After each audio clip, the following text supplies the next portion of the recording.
Welcome back to another video. Today we are in the Open Ultra League, and today we're going to be featuring the Shadow Charizard, and we're going to be pairing it with the Cresslia that is running Future Sight with the Virizion. So here we're going to have the Nidoqueen come in. This Nidoqueen is going to be throwing a bunch of Poison Fangs. We're going to try to go for the Nuke move right here. We're going to go for this Future Sight. Our opponent is aware of the Cresslia Future Sight, so they do shield.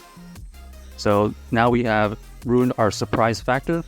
We're just going to go for another Future Sight here to guarantee at least a shield or KO. So our opponent ends up deciding to double shield and take full advantage of this situation. Here we could have decided to shield and get that Future Sight off, but we decided to let it go. 2 shields. With our backline here, seems to be more favorable. Great catch by my opponent. It ends up being the Blast Burn though, so we're going to try to catch a move here on our own. Let's see if we catch a Hydro. Perfect, we catch their move as well. And we're not going to be shielding this, I don't believe. Okay, we are going to shield this, I take that back. And we're just trying to save the health of this Virizion for whatever they have in the back, because we know that they have the Nidoqueen, but they also have the Ninetales still. This Ninetales tanks a huge Stone Edge.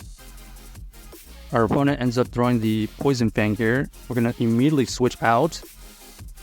We're going to go for this Dragon Claw here. This Dragon Claw doesn't take it out, and we're trying to farm it down. That was not good.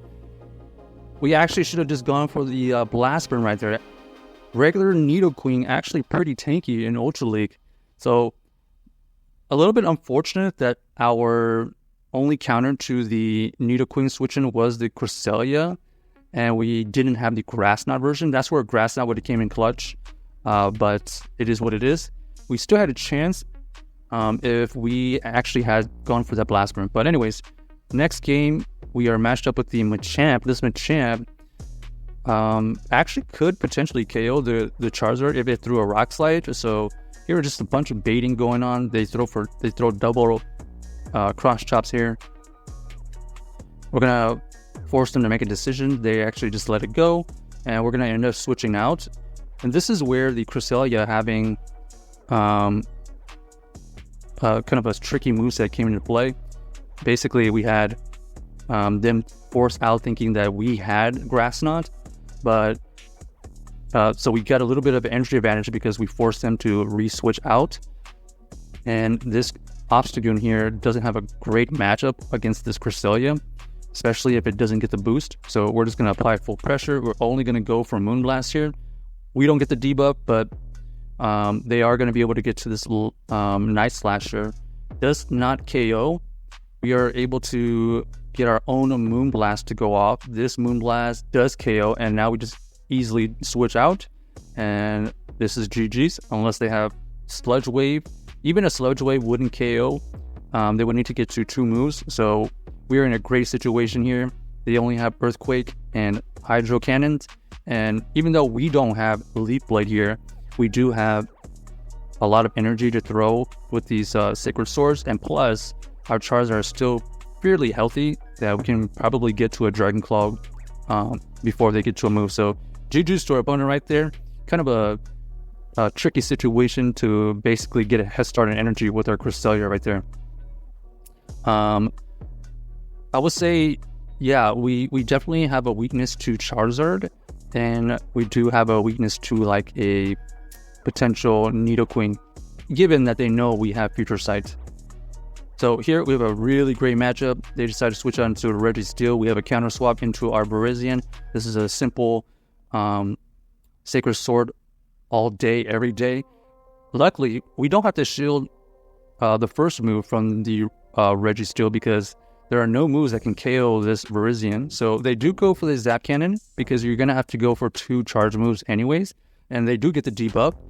And that is good and bad. It is good that they get the debuff, but then it also allows us to farm a ton. Like, we're going to be able to farm this down even with that debuff. So not even sure if you want the debuff at this point.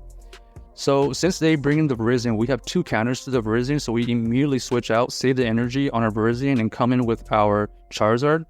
And here is the new and improved Steelix. This Steelix in Ultra League, quite tanky, but also potentially could know the Breaking Swipe, Crunch, Psychic Fang, or Earthquake moveset. So it has so many different moves that can confuse. This one is running Psychic Fang, and because it is running Psychic Fang, it is gonna have to get to multiple of them.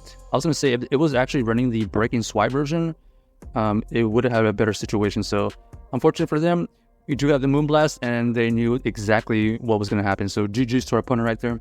Maybe if I have enough resources, I will actually build a Ultra League Steelix, but it is looking like the Ultra League Steelix is going to be close to, level 50-ish. So don't quite. I don't think have enough XLs yet. Our opponent ends up switching into the Ultra League Walrein. This Walrein is going to be able to do super effective fast moves and charge moves, but we are able to tank one of them. And it looks like our opponent is committed to winning this matchup here. So we're going to allow them to throw their move, and we're going to throw an optimal timing. So because we have 2 Sacred Swords stacked, we're going to go for the back-to-back and not go for an extra move there. Perfect. This looks like it's going to be a CMP. Perfect. Our opponent has used up 2 shields, wasted their energy. We know the Walrein's dry, so we can come in with our Charizard farm down, and now Charizard with some energy, looking very nice. We're gonna try to catch a move here. We're trying to catch a Hydro Cannon here, but it actually ends up being the Night Slash. So nice heads up play by my opponent. Or I don't know if our opponent was going to throw Night Slash anyways. So here our opponent throws the Night Slash and it switches into the Virizion. I'm not sure about that.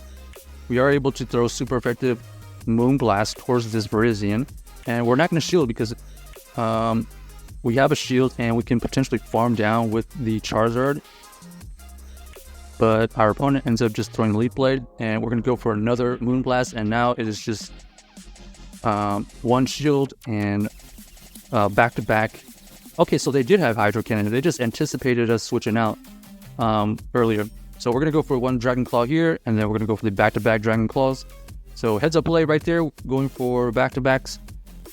Not only against the Walrein when we had the Virizion, but also we had back-to-back Dragon Claws with our Charizard to take out that Greninja.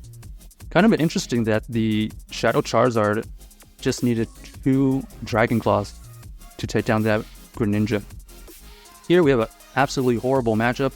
We're going to switch out into the Cresslia. Our opponent is staying in like they don't have Brutal Swing. Okay, so we're just going to go for this Moonblast. They tank it, and they actually switch out into the Golisopod here. Golisopod is going to do really well against our Cresslia. They go for the X-Scissor, which also got a new and improved buff damage. We're going to go for this Moonblast. This Moonblast actually gets the debuff, so that is significant because it's doing less damage. And we actually survived that X-Scissor here. So it allows us to get to this extra Moonblast here, and now it's going to allow us to farm down the Golisopod, where probably if it didn't get the debuff and we didn't get that move out, we wouldn't have been able to. So we immediately switch out, and they actually just give up because they probably are double weak to Virizion in the back there. So check out this team if you haven't, and let us know if you enjoyed the video.